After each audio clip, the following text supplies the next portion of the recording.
Bonne matinée à tous, je suis Dekazuki. Et moi je ne suis pas Stone Moon. Mon dieu, c'est Stone Moon 2. Et aujourd'hui on se retrouve en compagnie de Gisèle. Gisèle qui nous a prévu des histoires. Gisèle qui fait mal. Donc aujourd'hui, Gisèle va nous raconter des histoires d'horreur, enfin, qui n'ont pas à faire si peur que ça, car nous ne sommes pas Squeezie. Mais c'est quand même de la plagiat.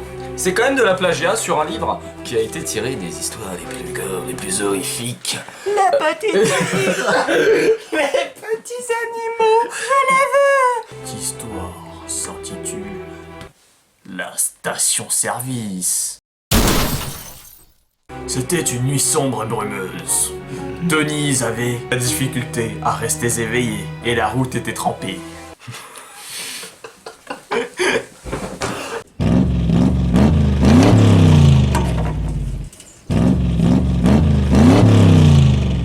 Et elle n'avait aucune idée d'où se trouvait la prochaine ville. Il n'était pas loin de Clermont-Ferrand, hein. Juste au moment où elle allait arrêter la voiture pour dormir sur le bord de la route, elle aperçoit une petite station d'essence décrépite. Et le commis a de drôles d'agissements, un petit peu pervers. Aussitôt arrivé devant la voiture, il l'attrape par le bras et lui dit « Putain, on l'a fait au long. » Ah mais attendez, qu'est-ce qui se passe? Dame, il y a un homme dans votre voiture. La femme apeurée part en courant vers sa voiture et file. Mais putain, mais elle est conne. Bah attends quoi? Mais elle est...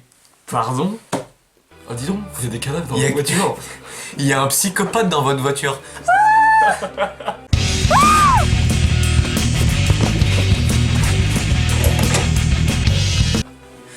Elle court dedans pour... Au bout de quelques minutes, Laura regarde dans son rétroviseur. Elle voit un homme avec un chandail à capuchon.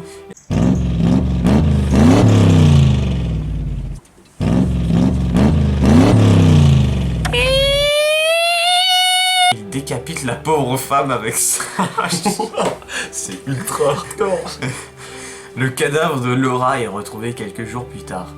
Des années après ce drame, la police a enfin parvenu à mettre le grappin sur le tueur en série. Avez-vous regardé sur la banquette arrière de votre voiture?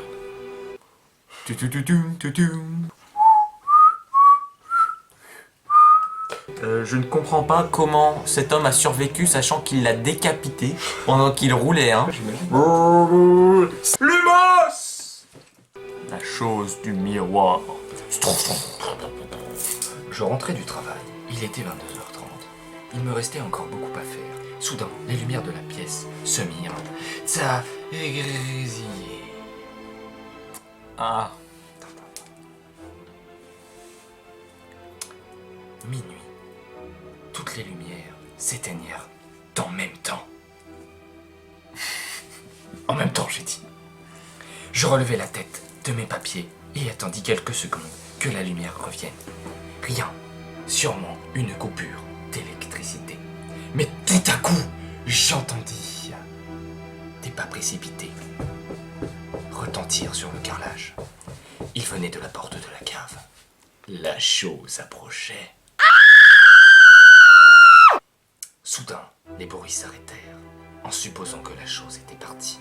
Je me tournai et mon regard croisa un reflet dans le miroir. Ce n'était pas mon reflet.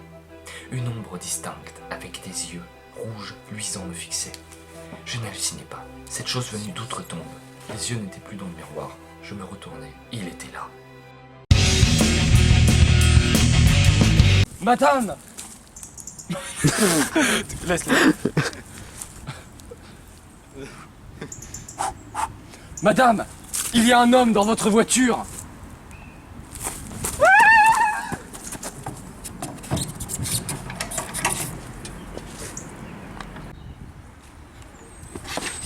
Ah mais... Ah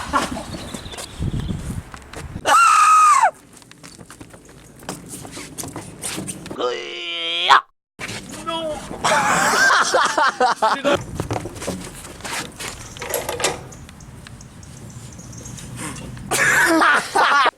Bref, c'est la fin. 2, 7. On n'oublie pas les, on n'oublie pas les, on n'oublie pas les, on n'oublie pas les, on n'oublie pas quoi. La pause bleue. Vous êtes prêts? Ah. Vous ne verrez jamais des cas souffrir.